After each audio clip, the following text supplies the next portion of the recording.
Hello అండి, నేను మీ అర్పిత.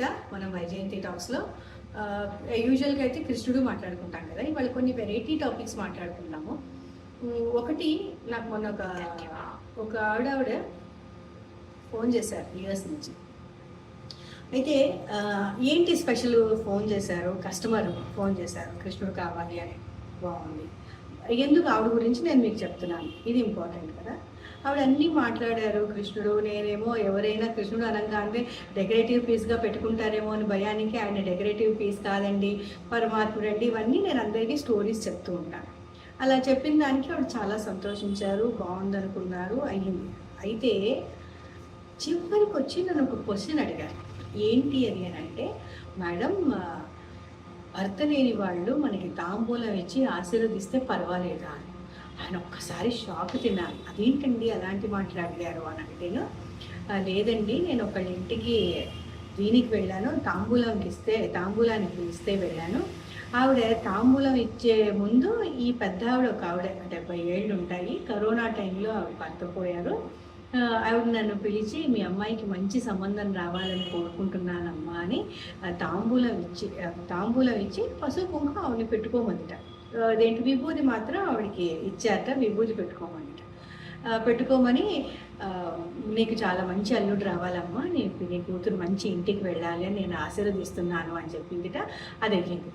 ఈ లోపల ఫ్రెండ్స్ అందరూ కలిసి, ఆవిడ వెళ్ళిపోయారు, ఫ్రెండ్స్ అందరూ కలిసి, అదేంటి ఆవిడ అలా ఆశీర్వదించడం ఏంటి, అయినా ఆవిడ కాళ్ళకి దండం పెట్టడం ఏంటి, అలాంటి వాళ్ళకి దండం పెట్టచ్చా, అలాంటి వాళ్ళ దగ్గర ఆశీర్వాదం తీసుకోవచ్చా, అదా ఇదా అని చెప్పి ఇంకో ఫ్రెండ్ పక్క నుంచి తెగ ఉదరగొట్టుకుంటాడు. దాంతో ఈ అమ్మాయికి భయం వేసింది. ఆవిడ మంచి ఆవిడ, చాలా మంచి మనసుతో దీవించారు అన్నది ఈ అమ్మాయికి ఎంత ఉన్నా, ఆ అమ్మాయి మాట విన్నాక ఈ అమ్మాయికి భయం వేసిందిట. అంటే అదేంటండి అలా అన్నారు, అలా తీసుకోవచ్చా అని. అండి, మీ అమ్మగారు అయితే అలా తీసుకోరా, మీ అత్తగారు అయితే అలా తీసుకోరా, కరెక్ట్ కదా. మనకి అదేంటి, గరికపాటి నరసింహారావు గారు చాలా సందర్భాల్లో చెప్పారు, అమ్మ అలాంటి వాళ్ళది తప్పు కాదు తల్లి, అలాంటి వాళ్ళని మనం ఇంకా ఎక్కువ గౌరవించాలి. నాకు ఆ పాయింట్లో ఒకటి గుర్తొచ్చింది. ఏంటో తెలుసండి, మనం ఒక పాత సినిమాలు చూస్తే, కొన్ని పాత సినిమాలు ఎందుకు చూడాలి అనేది ఇలాంటి వాటితో. మనకి గుండమ్మ కథ ఐడియా ఉందా?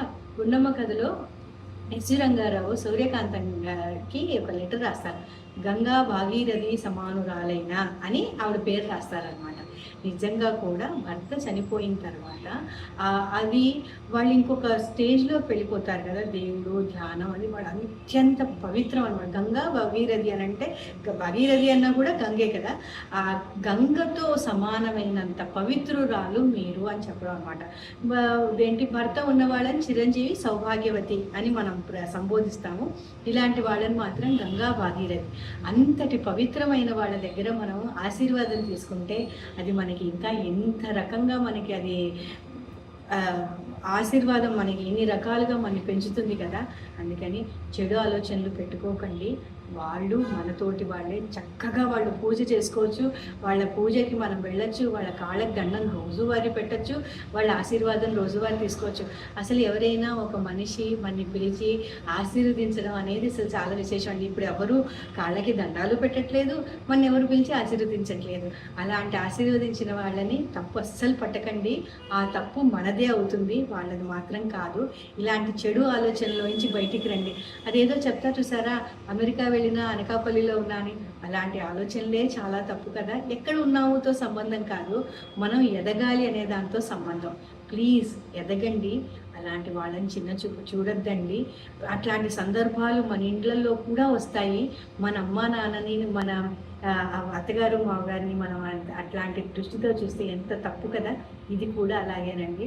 అలాంటి చెడు ఆలోచనలోకి, చెడు మనస్తత్వంలోకి వెళ్ళొద్దు. అలాంటి ఫ్రెండ్స్ కూడా మనకొద్దు. ఏమనుకోవద్దండి ఇలా అంటున్నానని. మంచిగా ఉందాం, మంచి ఆలోచిద్దామండి.